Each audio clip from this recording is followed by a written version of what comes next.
ಇದು ಬಸವರಾಜ್ ಹೊರಟ್ಟಿ ಅವರಿಗೆ ಸಂಬಂಧಪಟ್ಟಂಥ ಸುದ್ದಿ.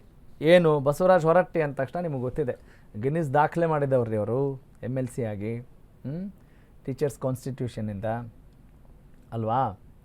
ಸೊ ಪದವೀಧರ ಕ್ಷೇತ್ರದಿಂದ ಅವರು ಯಾವ ರೀತಿಯಾಗಿ ಹೆಸರು ಮಾಡಿದ್ದಾರೆ ಗೊತ್ತಿದೆ. ಆದರೆ ಈಗ ಯಾವ ಕಾರಣಕ್ಕೆ ಅವ್ರ ಹೆಸರು ಚಾಲ್ತಿಯಲ್ಲಿದೆ ಅಂತ ಹೇಳಿದರೆ, ಹೌದು, ಯುವರ್ ಗೆಸ್ ಇಸ್ ರೈಟ್, ರಾಜೀನಾಮೆಗೆ ಸಂಬಂಧಪಟ್ಟ ಹಾಗೆ ಬಸವರಾಜ್ ಹೊರಟ್ಟಿ ರಾಜೀನಾಮೆಯನ್ನು ಕೊಟ್ಟರು. ಆದರೆ ಅದನ್ನು ಹೆಂಗೆ ಕೊಟ್ಟರು? That is the point, that is the context and that is the news. ಬಲವಂತವಾಗಿ ಬಸವರಾಜ್ ಹೊರಟ್ಟಿ ರಾಜೀನಾಮೆ ಪಡೆದ್ರ. ಮುಖ್ಯಮಂತ್ರಿ ಅವ್ರ ಮನೆಗೆ ಹೋಗಿ, ಮುಖ್ಯಮಂತ್ರಿ ಮನೆಗೆ ಹೋಗಿ ನಾನು ತಪ್ಪು ಮಾಡಿಬಿಟ್ಟೆ, ರಾಜೀನಾಮೆ ಪತ್ರ ಟೈಪ್ ಮಾಡಿದ್ರು, ಸಹಿ ಮಾಡು ಅಂದ್ರು, ಮಾಡಿಬಿಟ್ಟೆ, ಆದರೆ ನನಗೆ ಮನಸ್ಸಿರಲಿಲ್ಲ ಅನ್ನೋದು ಈ ಸುದ್ದಿಯ ಸಾರಾಂಶ. ಅದಕ್ಕೆ ನಾನು ರಾಜೀನಾಮೆ ಕೊಡಬೇಕಾಯಿತು. DK ಶಿವಕುಮಾರ್ ವಿರುದ್ಧ ಹೊರಟ್ಟಿ ಸ್ಫೋಟಕ ಹೇಳಿಕೆಯನ್ನು ಕೊಟ್ಟಿದ್ದಾರೆ. ಒತ್ತಾಯದಿಂದ ಹೊರಟ್ಟಿ ರಾಜೀನಾಮೆಯನ್ನು ಪಡೆದ್ರ DK ಶಿವಕುಮಾರ್. ಹಾಗಾದರೆ ಹೊರಟ್ಟಿ ರಿಸೈನ್ಗೆ ಮೊದಲೇ ಮುಹೂರ್ತ ಫಿಕ್ಸ್ ಆಗಿತ್ತಾ? ಒತ್ತಾಯದ ರಿಸೈನ್ ಹಿಂದಿನ ಅಸಲಿಯತ್ತೇನು? ಯಾಕಾಗಿ ತರಾತುರಿ ರಾಜೀನಾಮೆ ಪಡೆಯಿತು ಸರ್ಕಾರ? ಮುಖ್ಯಮಂತ್ರಿ DK ಶಿವಕುಮಾರ್ ಉತ್ತರ ಕೊಡಬೇಕು ಅದಕ್ಕೆ. ಹೊರಟ್ಟಿ ರಿಸೈನ್ ಸರ್ಕಾರಕ್ಕೆ ತಂದೊಡ್ಡುತ್ತಾ ಸಂಕಷ್ಟ. ಎಸ್, ಬಲವಂತದ ರಾಜೀನಾಮೆ. ಯಾಕೆ? ಅವಿಶ್ವಾಸ ನಿರ್ಣಯ. ಈವರೆಗೂ ಅವಿಶ್ವಾಸ ನಿರ್ಣಯ ನೋಡೇ ಇರಲಿಲ್ಲ ರೀ. ಇದು ನಂಗೆ ಬಹಳ ಶಾಕ್ ಆಗಿದೆ. 1956ರಿಂದ ಈವರೆಗೂ ಇಂಥದ್ದು ನಡೆದಿರಲಿಲ್ಲ. ಪರಿಷತ್ ಸಭಾಪತಿ ವಿರುದ್ಧ ಅವಿಶ್ವಾಸ ನಿರ್ಣಯ ಸಲ್ಲದು. This is not at all fair. ಇತಿಹಾಸದಲ್ಲೇ ಮೊದಲ ಬಾರಿಗೆ ಫಾರ್ ದ ಫಸ್ಟ್ ಟೈಮ್ ಇಂತಹ ಒಂದು ಬೆಳವಣಿಗೆ ನಡೆದಿದೆ.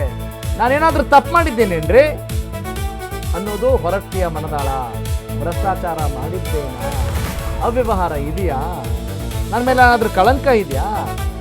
ಅವಿಶ್ವಾಸ ನಿರ್ಣಯ ಮಂಡಿಸಿದ್ದು ಯಾಕೆ ಅನ್ನೋದು ಅವರ ಒನ್ ಲೈನ್ ಅಜೆಂಡಾ ಮತ್ತು ಪ್ರಶ್ನೆ. ಸರ್ಕಾರದ ವಿರುದ್ಧ ಅವರು ಕಿಡಿಕಾರಿದ್ದಾರೆ. ಈವರೆಗೂ ಅವಿಶ್ವಾಸ ನಿರ್ಣಯವನ್ನ ನಾನು ನೋಡಿರಲಿಲ್ಲ. ಅದು 1956ರಿಂದ ಕೂಡ ಇಂಥದ್ದು ನಡೆದಿಲ್ಲ ರೀ. ನೋಡಿ, ಅಂದ್ರೆ ಇವ್ರು ಏನೇ ಮಾಡಿದ್ರು ಕೂಡ ಈಗ ರೆಕಾರ್ಡ್ ಆಗ್ತಾ ಇದೆ. ಇಂಥದ್ದು ನೋಡೇ ಇರಲಿಲ್ಲ. ನ ಭೂತೋ ನ ಭವಿಷ್ಯತಿ ಅಂತಿದ್ದಾರೆ.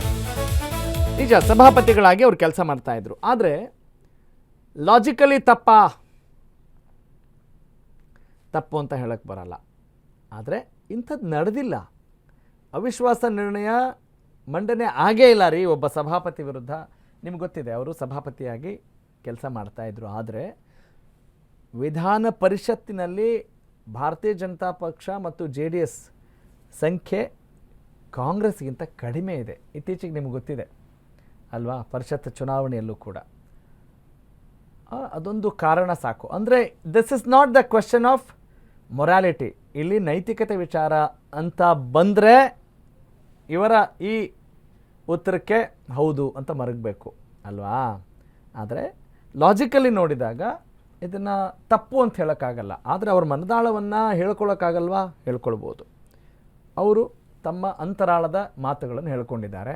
ನಾನು ರಾಜೀನಾಮೆ ಕೊಟ್ಬಿಟ್ಟು ತಪ್ಪು ಮಾಡಿಬಿಟ್ಟೆ ಅಷ್ಟೇ ಅಲ್ಲ, ಇಂಥದ್ದು ಯಾವತ್ತೂ ನಡೆದಿಲ್ಲ ಅನ್ನೋದು ಅವರ ಒನ್ ಲೈನ್ ಅಜೆಂಡಾ.